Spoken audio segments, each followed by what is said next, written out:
students, welcome to lecture number 39. So, we have been discussing about material informatics.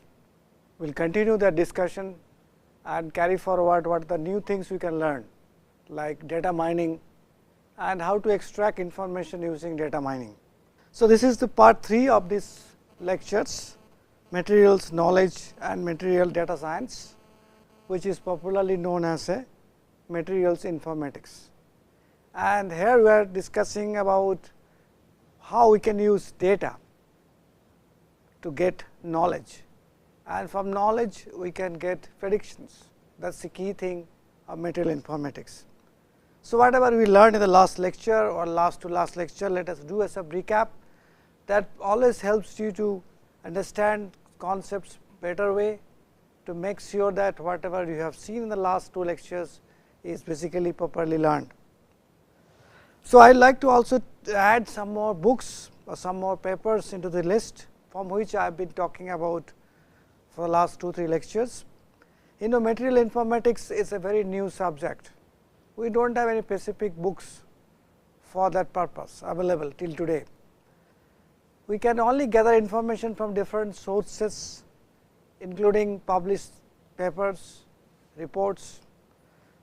So, as you have seen, Krishnarajan and his colleagues have done quite a lot of work on material informatics. Some of the papers published by them have been used here for the lecture.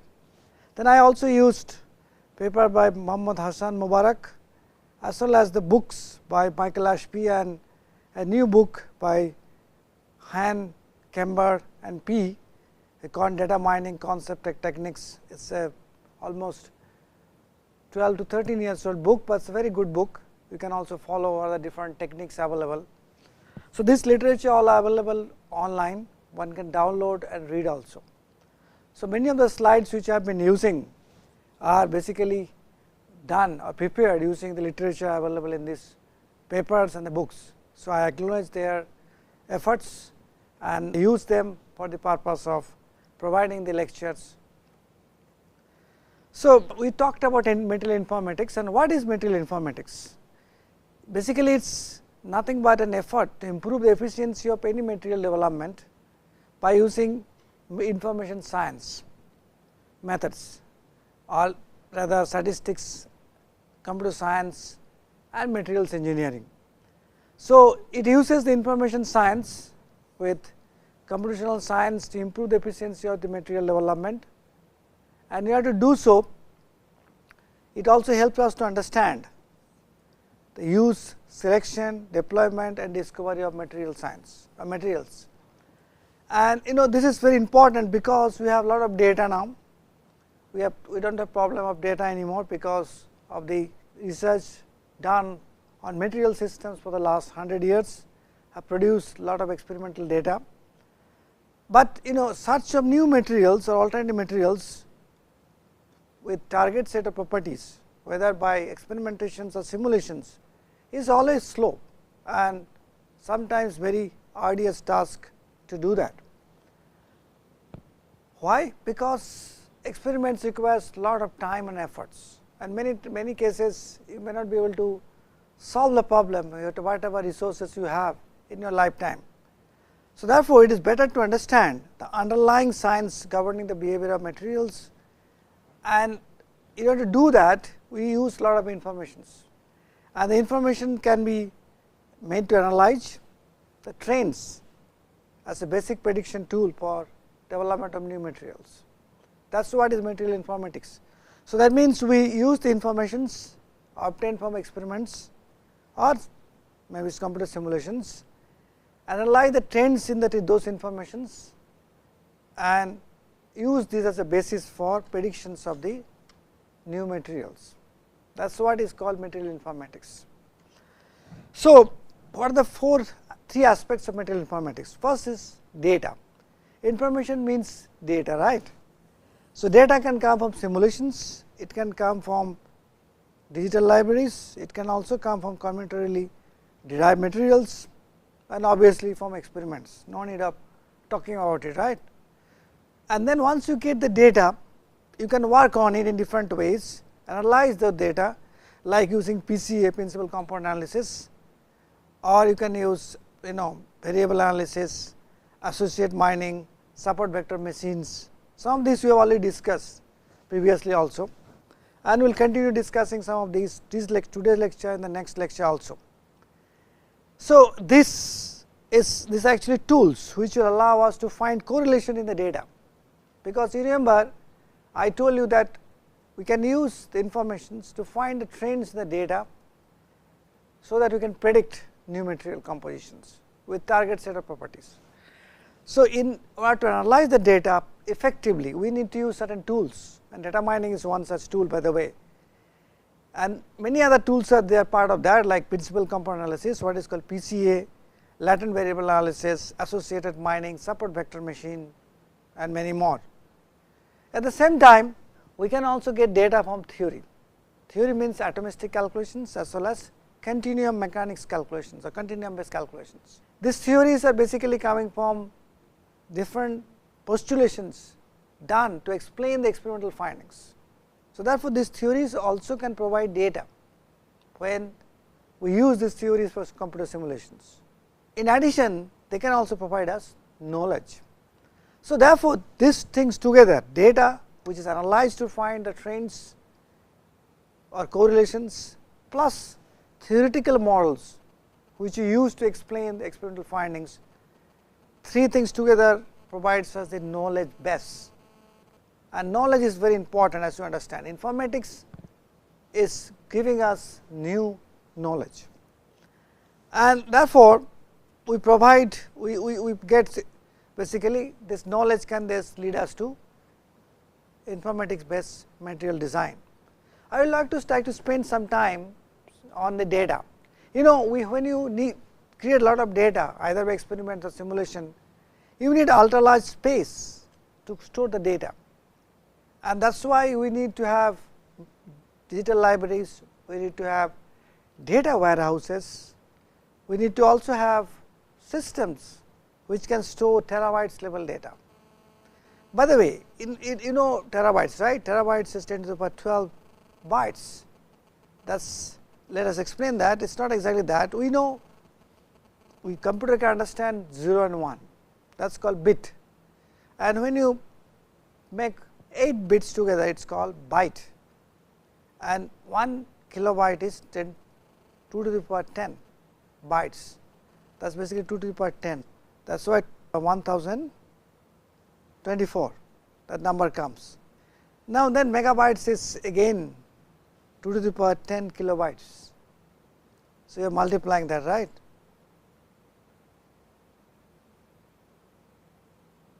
Then you get this, then you multiply with this, you get 1 megabyte, again you multiply with 2 to the power 10, you get 1 gigabytes, again you multiply 2 to the power 10, you get terabytes, and then you have also petabyte, zettabyte, exabyte and etobyte. You can keep on going increasing this power. So, from 8 bits you can go up to kilobytes, 8 bits is 8 bits, nothing but 1 byte, to kilobyte, to megabyte, to gigabyte, to 2 terabytes. And you can also keep on going like that, terabytes to petabytes, to zettabytes, to exabytes, to etobytes. As the amount of data increases, you need large spaces to store the data, because information is what comes in terms of data, right. This has been very important, the data science or material informatics. Why? Because as you know that new material discovery takes a lot of time. Standard cycle for a new discovered material to a product is almost 25 years, and most of the countries, advanced countries, they want to reduce to 5 to 10 years. And that is why in 2011 in USA, United States of America, they started a new program called Material Genome Initiatives, which basically mean to use material informatics, and not only discover material, but also make materials. So, therefore, new branch came called ICME, Integrated Computational Materials Engineering, which integrates the materials information system together. It is not only new design of material, but also manufacturing of components. So, that is why John Argan has in this paper to last years has mentioned about how the material genome initiatives is going to play important role in the life of the next set of people, the coming generation, to discover new materials. So, when you talk about data, there are different types of information available to you. We call it pro data. You can see that experiments like can provide you phase diagram data, transformation data, material property data. Theory can provide us a lot of data from ab initio, DFT, CalFOT, we discussed earlier, dislocation dynamics, etc. We can also get data from empirical rules and some guesses, and then you have other informations which are not part of these three. So, once you have data, we can actually think about using the data for solve different kinds of complex problems. Let us talk about if I add many elements together, what kind of structure will form and how the properties will change based on these new structures. So, you can also create different interfaces when you have a microstructure, complex microstructure in which you have different pages, right. So, you can see that this different microstructure pages will form different kind of interfaces, and therefore, we can also have a hierarchical structures like atomic scale to nanoscale to micron scale to macro scale, that we have talked about the length scale issues in our lectures. So, therefore, this provides us a very important aspects that understanding the complexities of the structure property correlation is not easy, although that is the key thing in material science, but it is not easy. So, whether this information available from pro data can help us, but at the same time you have to also realize one aspects. Many of these properties are actually dynamic, or structures are dynamic, right. They can change based on time, they can change during synthesis and processing, they can change during use, even they can change after use also. Let us say you are recycling some objects, so properties can also get altered, that has to be taken care. So, in the nutshell, what I am trying to say is that the design of materials and the utilities of material is not a simple problem at all, it is much more complex than we can think about it. So, data science has to really work hard to get into the shoes of various human scientists to help design new materials. So, phase diagram, phase diagram talks about stable and metastable phases, various types of phases under different conditions, and they are based on thermochemistry, right, heat capacity, heats of transformations, activities, diving process for non-equilibrium states. It also provides information about thermophysical property like thermal expansions, bulk modulus, many things. So, in the nutshell, what you get is basically databases, right, material databases, different kinds of databases, that is what is important, and these databases will be stored in data warehouses. So, there are three databases we normally get, we discussed in the last lecture also, I will be moving fast here. So, you have material data behavior databases like mechanical, physical, functional material databases. There are different types of material properties like mechanical properties will have elastic strength, modulus, yield strength, compressive strength, failure strength, hardness, elongation, toughness, loss coefficient. Thermal property like melting temperatures, glass tension temperatures, maximum service temperatures, minimum service temperature, thermal conductivity, specific heat, thermal expansions, many things. Then you have electrical property like conductivity, resistivity, power factor, optical properties, economic property like CO2 emission per kg of material productions, and also energy to amount of energy produced to extract per kg of material productions. Then you have also environmental resistances like oxidation, corrosion, all kinds of things possible. So, all together forms material behavior. Then you can also have databases like thermodynamics, which will talk about specific heats and enthalpy, Then you have crystallographic databases, data sets which can provide you crystal structure, lattice parameters, atomic location, etc. So, but by the way, thermodynamics data set provides us free energy functions for different phases that we have discussed, right, calculations. But that also gives us different kinds of phases with different crystal structures which can form. So, these two databases can be linked together. Nonetheless, they are very big, each of them is very massive databases. So, if it is only required, one can combine and do analysis, otherwise it can be used separately. So, material behavior, SB has done extensive work on material behavior properties, how to use data informatics to understand the material behavior like ceramics, hybrids, metals, polymers, glasses, elastomers. And this book is very, very important. I told you last lecture, my class-based book, material selection in mechanical design. And he came up with a concept called material selection charts. They are very easy to visualize properties. They can show lots of different kinds of material as a cluster, and one can actually even drill down to specific things in terms of range of properties, and they are basically very good, very, very good for the first rough cut selections, by the way. So, now I told you different properties, I do not talk it again, mechanical, physical, electrical, aesthetic, processability and the cost, right. So, these two, aesthetics is very difficult to quantify, processability is easy to quantify because there are different processes used to make materials, cost is obviously easy to quantify. But where from we can get data, right. So, first is you can get data from textbooks, data books, manufacturers manuals or literature, internet sites, right. Textbooks are really good for general informations, but they provide normally some tables for properties. They are not good for any detailed mechanical or physical or electrical properties. Okay. So, that is why you have to use data books. This is one of the quickest source of detailed information of the properties. The one of this is Mitchell's Metal Handbook, reference handbook, which is very widely used, and already 8th edition is out. So, you can imagine how famous it is. It contains the grades and specification as well as properties. They are very perfect, pocket books are possible, easy to navigate also. And you can also use manufacturer literature, but they are not very reliable. Why? Because they can vary in quality and usefulness, often only cover their own products. They do not talk much about details of this, and they will not much compare different materials, and most of the cases they are biased because they are manufactured. So, they can be good for final selections before you order something, but not good for further things, any things before.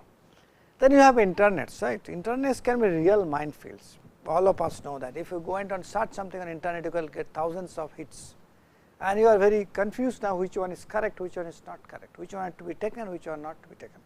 And many cases it will provide you lots of poorly presented informations, and as written, Google searches can bring up even lots of rubbish. They are not useful, hard to find technical informations, and they are best for non-commercial.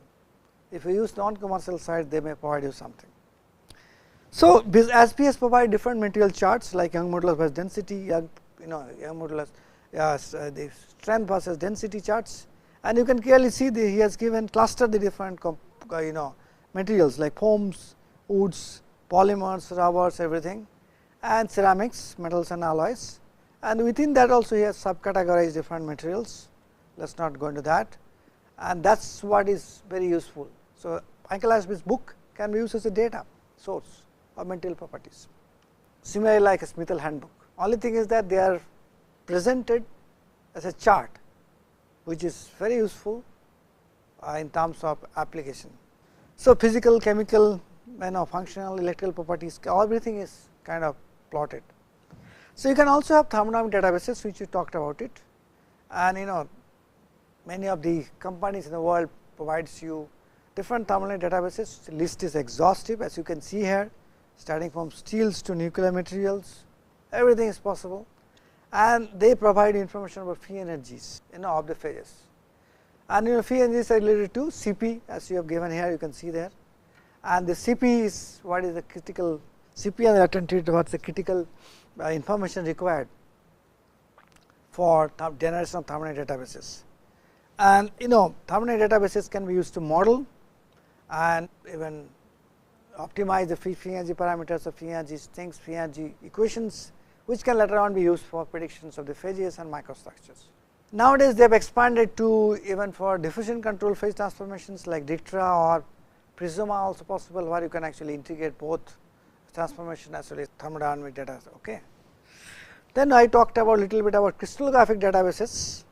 They are very important informations. They provide comprehensive world coverage. This is directly taken from the Pearson crystallographic databases, which is developed by Pearson, Pierre Villers and Karine Sensuel editors, both the editors, and they provide you almost 395,000 entries. That is a massive, right? That provides you crystal structure data like type of crystal structures of the different phases, lattice parameters, atomic locations, and many cases it can provide you transformation temperature also. So, therefore, this is also a massive database, right. So, now the question is you have a lot of databases, right, which you can use. You can create your own database also. How will you create that? Using NLP or what is called a natural language processing. You can create a database, and basically that requires you to use NLP to generate data from different sources. But once you get data, how you can use this data? So, one of the extracting information from the data or the extracting trend from the data is what is critical for prediction of in making any predictions.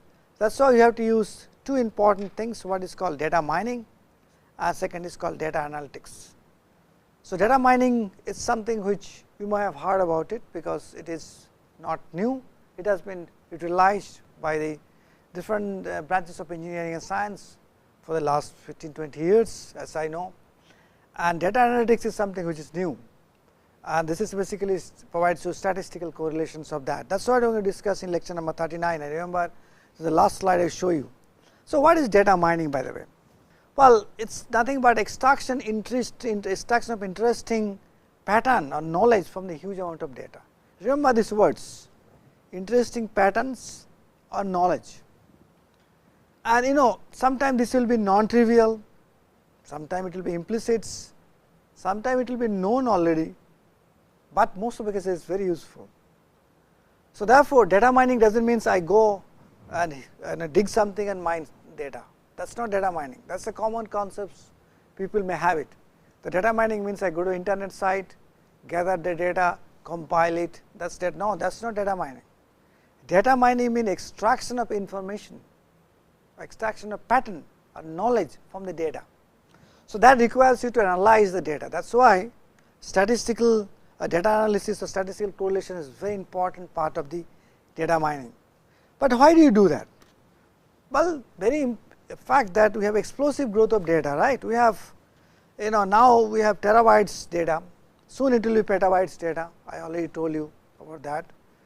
And as a part of explosive growth of data, we can collect data, make it available in terms of data warehouses.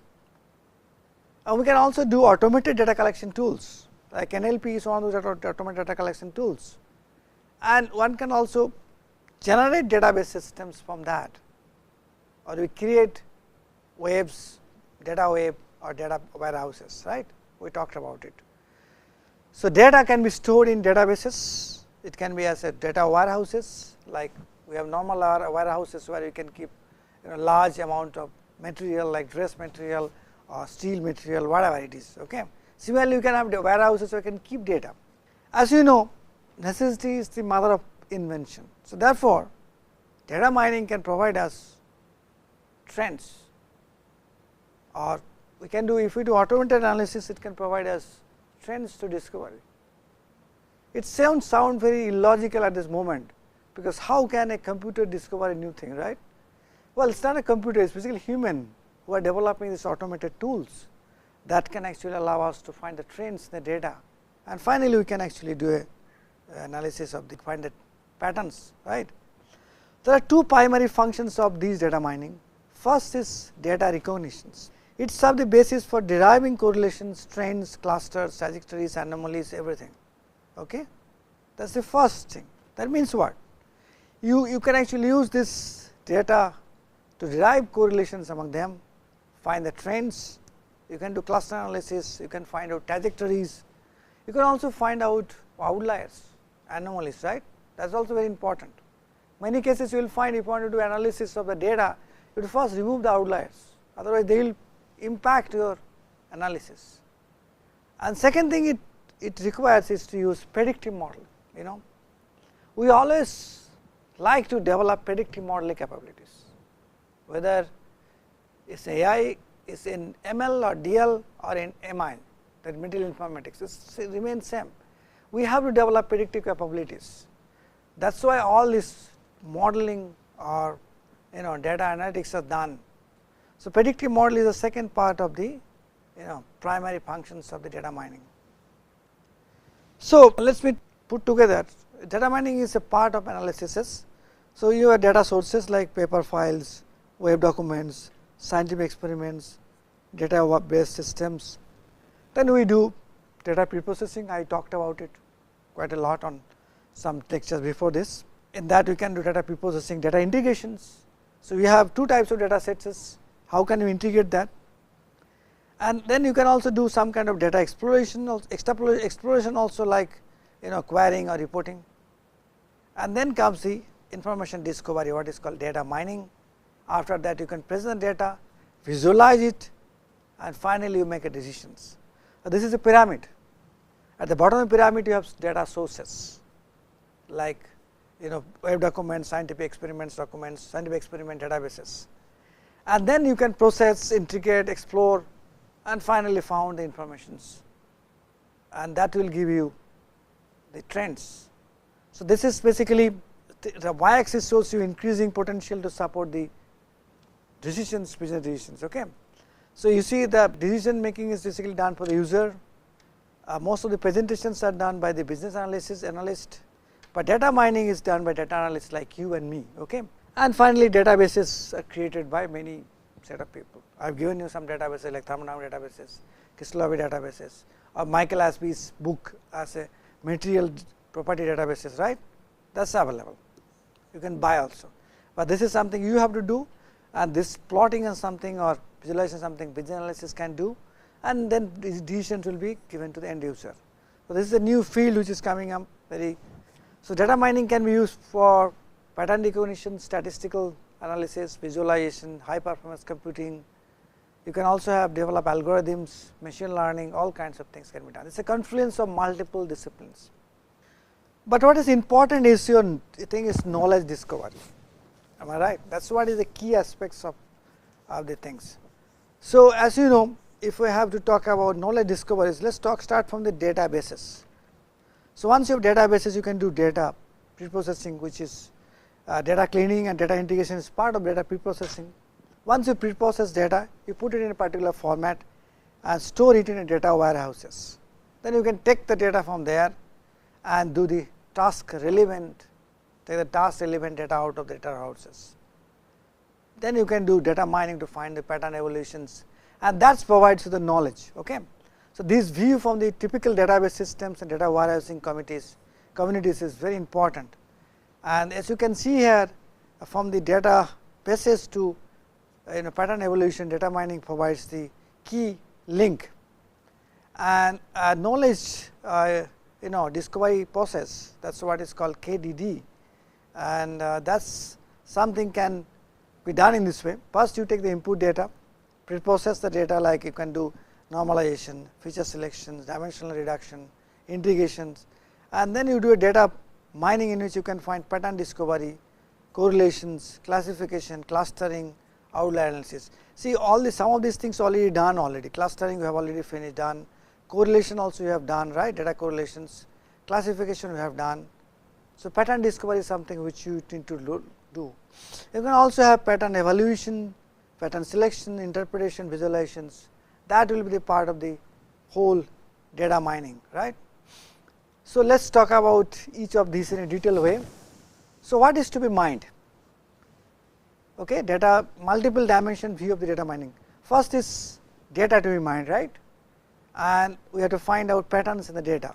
So, database data or data warehouses, you take it there, and then you have to get knowledge out of it. So, characterization, discrimination, association, classification, clustering, trained, outlier, everything is done to find out that. And we can use all kinds of analysis technique like data intensive, data warehouse, OLAP, machine learning, statistics, recognitions, visualization, high performance, everything. So, now we are talking a lot of things about data warehouses. Let us talk a little bit about it. What is data warehouse? It is a decision support database that is maintained separately from the organization databases.